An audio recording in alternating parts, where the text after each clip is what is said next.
Hello everybody, this is Itsu.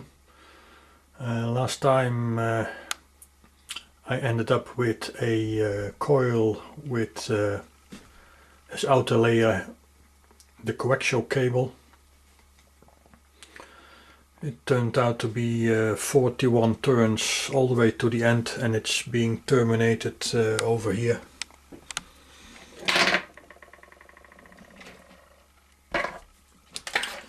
And I decided to go ahead with this 75 ohm coax to see how it performs.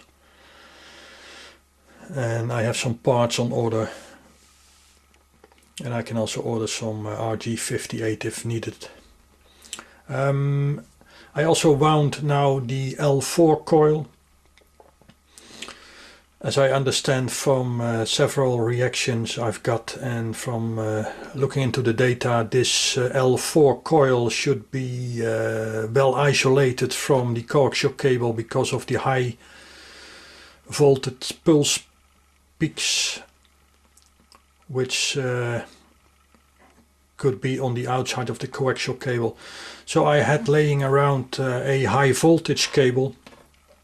I think it's Belden 24 kilovolt cable. It had a good has a good isolation, and I wound it all the 50 feet I had, and it turned out to be 64 turns all the way to the end. So now I have finished my my main coil. I already made a connection on the L2, the resonant coil, the L2 coil, and I have found that this 600 nanofarad capacitor will resonate this coil at about 5 kilohertz, which should be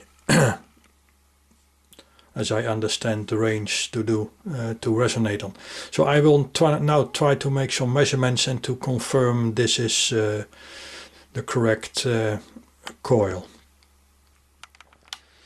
Okay, what did I do? I hooked up my function generator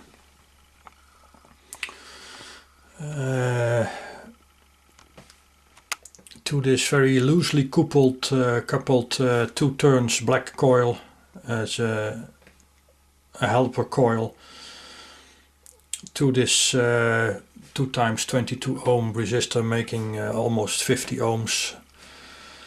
I put in a square wave, like you can see here, via this yellow probe, and I am measuring with the red probe.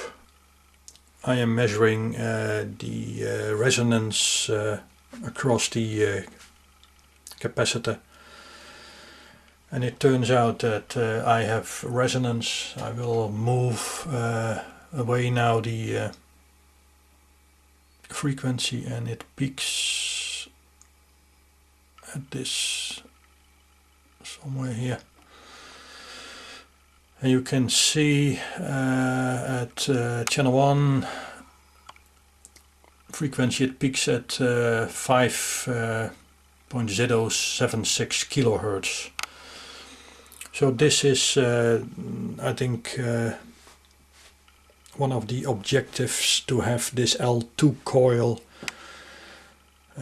forming a tank circuit around 5 kilohertz. So this is done with this 600 nanofarad capacitor. It can handle almost 300 volts, so it should be okay, I guess, but I have to find out. Okay, doing some other measurements now. Okay, doing now the same measurement on the L1 coil. I have my red probe across the L1 coil, and there is no capacitor there, so it's self capacitance of the coil which make it resonant on 2.4 megahertz 2.395 megahertz. I'm not sure if this is important, but it's nice to know where this coil L1 resonates when it's running freely. Okay, continue with the next one. And finally the L4 coil. I had to move the help coil a little bit over this L4 coil. This one is freely resonating at about 4.8 megahertz. So now I have some data on the coils and what their resonance frequencies is when they are running free. I have to do one last measurement of the inductance of the L4 coil, and then I have almost all data. Okay, so this L4 coil measures 0.072 millihenries, which is 72 microhenry inductance, and the ohmic value was 0.8 ohms, 0.8 ohms. Okay, what else did I do? I feed my function generator square wave at the moment at about 5 kilohertz. I feed that to a step-up transformer to 20 volt, 1450 volt to get some more signal, and I feed this signal to the L1 coil and I measure it via the red probe, and then I measure for resonance on the L2 coil and see if it's okay on the 5 kilohertz. And you can see that the output of the step-up transformer is almost 50 volts peak to peak, and the frequency is 5 kilohertz. And this is the output on the L2 coil, 32 volts peak to peak, and the frequency similar. So we have a nice interaction between L2 and, I can pick it with the function generator. So we have a nice interaction between L2 and L1. I will now do the same with the L4 coil to see if we have any interaction still there. Okay, put the yellow probe now across the red L4 coil, and we can still see that we have 50 volts peak to peak on the L1 coil as input, and we have some lower but still some good response. What is it, almost 7 volt peak to peak on the L4 coil, the outer coil. I can pick both. So we still have a good interaction between the input L1 coil and the L4 coil.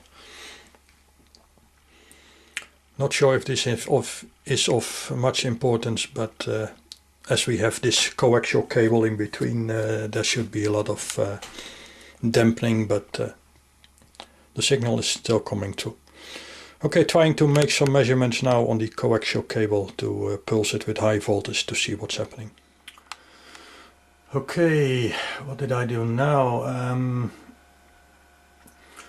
I still have my function generator set up for 5 kilohertz via this step-up transformer connected to the L1 coil, and I have made the L4 coil. I connected to a full bridge rectifier and to microwave oven capacitors in series, so they're good for 4000 volts. And I hooked my DC multimeter, and you can see it's 2 volts at the moment, and that's where it stays. A little bit more. I also hooked up a flyback and a variable spark gap to the coaxial cable. You see the red plug to the inner. And what I want to do is to run both the signal on the L1 coil and on the resonance frequency of the L2 coil, and measure the output of the L4 coil, and also display with the red probe across the AC side, so across the coil side, to see what kind of signal I see, if I have much high voltage spikes getting through. And you can see here that the red probe, now only working on the function generator, is showing the the 5 kilohertz signal from the L1 coil. It's not much, but it's sorry about it, a little bit out of focus. But I have a nice sine wave there. So I will now hook up the flyback, and this one is now pulsing the coaxial cable. You can see I have some distorted signal now, but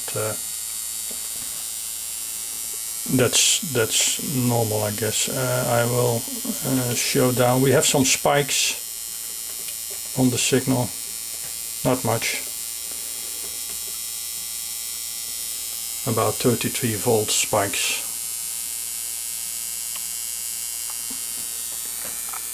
And I can vary the frequency of the well, it's kind of hard to do with the video camera, but you can see the output is not much raised. It's 3.6 volts, but this is not an output test. This is just a test to see how much high voltage pulses are getting through from the coaxial cable to the outside high voltage cable, the red L4 cable.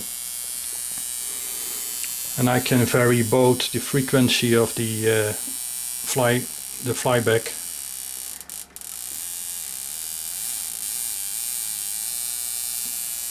but there's not much difference in the signal. I also can vary the length of the spark, but also that it's kind of hard to do.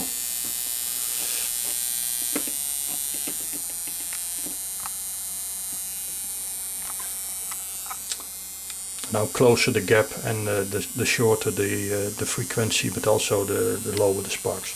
But I think I have not much very big spikes getting through to the coaxial cable to the outer L4 coil, and I think that's a good thing. And that's because I use this high voltage L4 coil, which is capable of having 24 kilovolts on it. So this, I think, concludes a little bit all the measurements of my coil. I will write it down and put it on a paper, and then I will wait on the parts I have ordered and start building the pulser and the main oscillator, the main generator. I also need some info on that, but that could take some time because parts are kind of long traveling nowadays. Okay, thank you for watching.